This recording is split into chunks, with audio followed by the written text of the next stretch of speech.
আসসালামু আলাইকুম। এখন বর্তমানে আমি অবস্থান করছি যে ধর্মশা উপজেলা থানাইটা মাশাআল্লাহ অত্যন্ত মনোরম একটা দৃশ্য, সুন্দর। এদিকে আমাদের থানার বাসস্থান আছে কিছু, আর ওইদিকে স্টাফরা থাকে বসবাস করে, কিছু গাড়ি হয়তো এগুলো এখানে রাখা হয়েছে। আর থানার পাশে আপনারা সবচেয়ে মনোরম একটা দৃশ্য যেটা দেখবেন সেটা হলো থানার পাশেই কিন্তু একটা নদী আছে। হ্যাঁ, এই নদীটাই কিন্তু মূলত থানাটাকে অনেক সুন্দর করে তুলছে, কারণ নদীর যে একটা বাতাস, এই বাতাসটা সরাসরি কিন্তু তারা পাইতেছে মাশাআল্লাহ।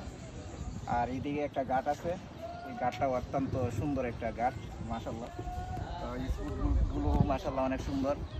এখানে একটা মনোরম হাওয়া বাতাস, প্রাকৃতিক বাতাস, যেটা সবাই সবসময় উপভোগ করতে পারে না। আলহামদুলিল্লাহ আমরা এখানে আসছি, অনেকটা সময় খুব ব্যয় করলাম এখানে মাশাআল্লাহ, অত্যন্ত ভালো লাগলো। আর ওই পাশে আমরা যদি দেখি তাহলে দেখতে পাবো ওইদিকে ধর্মশা এবং মোহনগঞ্জ, অর্থাৎ সিলেট বিভাগ এবং ময়মনসিংহ বিভাগের যাতায়াতের জন্য একটা ব্রিজ, যে ব্রিজটা অনেক পুরনো ব্রিজ। তো ব্রিজটাও অনেক মাশাআল্লাহ সুন্দর দেখা যায়। তো যদি কেউ আসেন এই ব্রিজ দিয়ে কিন্তু আপনারা যারা মধ্যনগর পর্যটন কেন্দ্রে ঘুরতে যান, এই ব্রিজ দিয়েই কিন্তু যান আপনারা।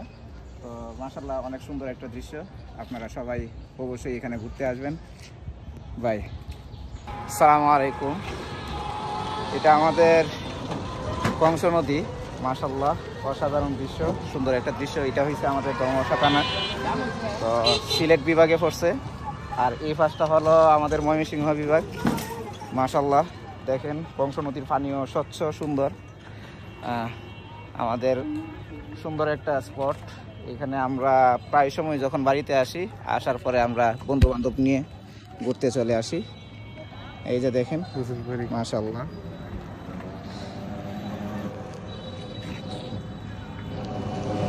আসসালামু আলাইকুম।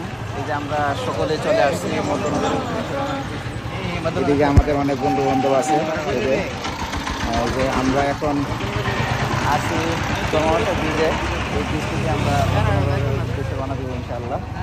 তো এই ব্রিজের আপনারা যখন আসবেন সর্বপ্রথম দেখতে পারবেন যে এখানে লেখা আছে স্বাগতম সুনামগঞ্জ, আর অপোজিট পাশে লেখা আছে স্বাগতম মোহনগঞ্জ উপজেলা, অর্থাৎ আমাদের ময়মনসিংহ বিভাগ। ভালো মানুষ কখনো বড় হয় না, তারা অন্যকে বড় করতে জানে। আর যারা সব সময় নিজেকে বড় করার জন্য ব্যস্ত, তারা কখনো ভালো মানুষ হতে পারে না।